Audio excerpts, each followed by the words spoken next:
Hi, Rich Powell from ClearPath here. We wanted to discuss a technology we are following called direct air capture, or DAC. If you haven't heard of direct air capture, think of a massive vacuum cleaner that literally sucks carbon dioxide molecules out of the open air.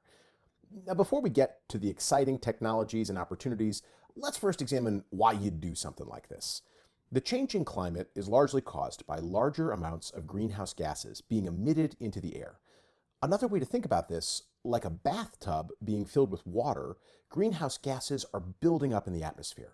Carbon dioxide, the most common greenhouse gas, is not toxic like a normal pollutant.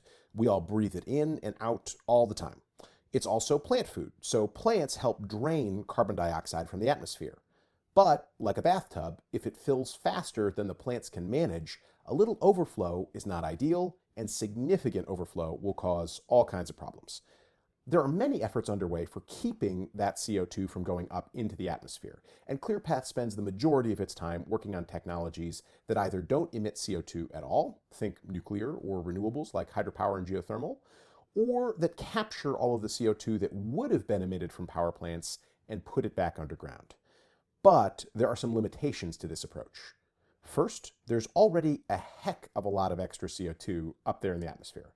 CO2 levels have jumped more than 50%, and they haven't shown any signs of slowing. At current rates, we'll head well past global targets. If China runs all of its new and under development coal power plants to the end of their lifetimes, their future emissions alone would add more CO2 than the atmosphere can safely manage. So, while we continue to decarbonize and lower emissions, many countries and companies are figuring out ways to drain the CO2 back out of the air. Second, burning fossil or hydrocarbon fuels for energy, necessarily releasing CO2, is a really handy, affordable, and well-developed technology. There are some places where we have affordable substitutes for it today, and some places where innovations are on the near horizon, but others look very far off. It may well be cheaper in some circumstances to allow continued burning of fossil fuels long into the future, so long as an equivalent amount of CO2 is pulled back out of the atmosphere somewhere else.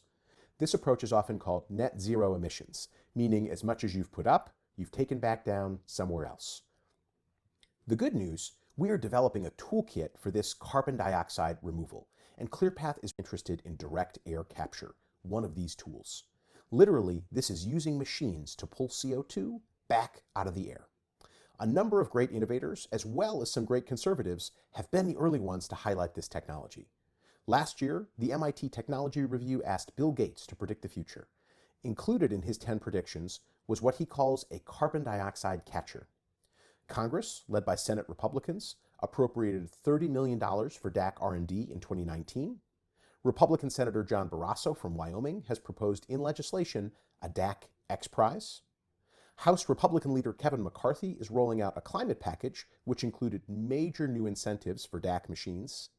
Both Duke Energy and Southern Company have issued net zero emissions goals by 2050 and have specifically said that the cheapest way to get there will be keeping some of their fossil power plants online and using carbon dioxide removal to offset the emissions.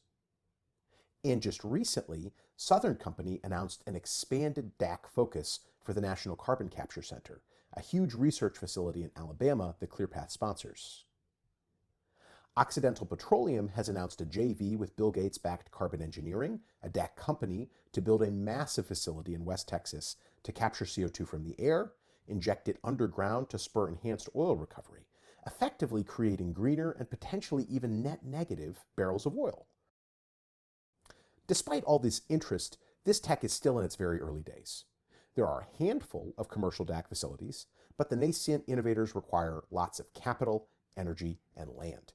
It's generally much harder and more costly to filter carbon dioxide from the air than from power plants and industrial sources that produce higher concentrations of CO2. For ClearPath, the innovations for DAC have similarities to the power plant carbon capture technologies we often talk about. Commercialization and scalability are always the biggest challenges. But if we have two similar technologies working to scale and perfect their capture systems, we believe they can learn from one another. As well, we still need to do something with the carbon once it's captured. Carbon dioxide storage sites are very carefully permitted. Having two technologies working together should help build out enabling infrastructure as well as public and investor confidence. And because a DAC machine isn't always attached to a specific facility, the sky is effectively its pipeline, it can easily be co-located with storage sites for point source capture. We're excited to see the potential of this technology. Thanks for watching.